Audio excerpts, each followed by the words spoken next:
आदरणीय सभापति जब ये इम्प्लीमेंटेशन को लेकर के इतनी बड़ी बड़ी बातें करते हैं, मैं एक जरा किस्सा सुनाता हूँ। मैं किसी का भला बुरा कहने के लिए नहीं कर रहा हूँ, मैं सिर्फ हकीकतें रख रहा हूँ। परेशानी जिनको होगी उनको होगी, लेकिन तथ्य तो तथ्य ही होते हैं। हमारे देश के एक नेता हिमाचल प्रदेश के दौरे पर गए थे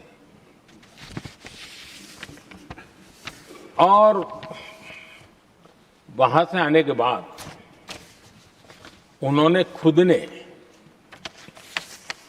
ये घटना कहीं सुनाई, रिकॉर्ड पर उपलब्ध है। उसमें उन्होंने कहा,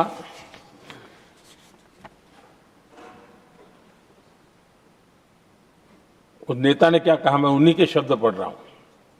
काफी लंबे समय तक मुझे योजना आयोग से संघर्ष करना पड़ा, क्योंकि वे पहाड़ी क्षेत्रों के लिए अलग योजनाएं बनाने को तैयार ही नहीं थे।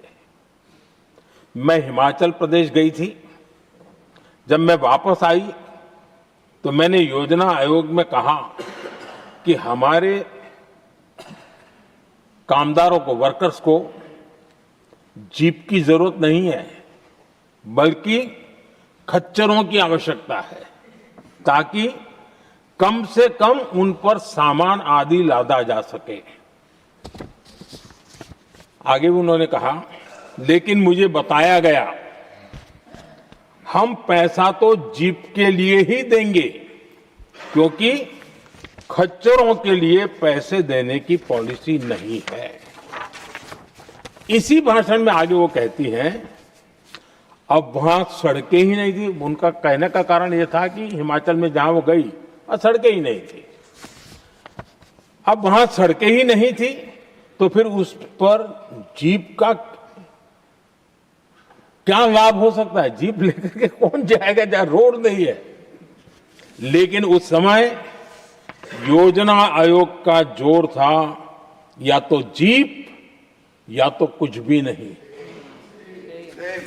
आदरणीय सभापति जी, ये भाषण किसी और का नहीं, ये कांग्रेस के वरिष्ठ नेता और तत्कालीन प्रधानमंत्री इंदिरा गांधी का भाषण है।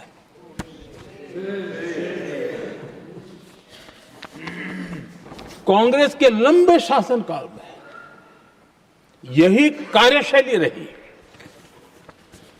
और जिसको इंदिरा जी खुद जानती भी थी कि ये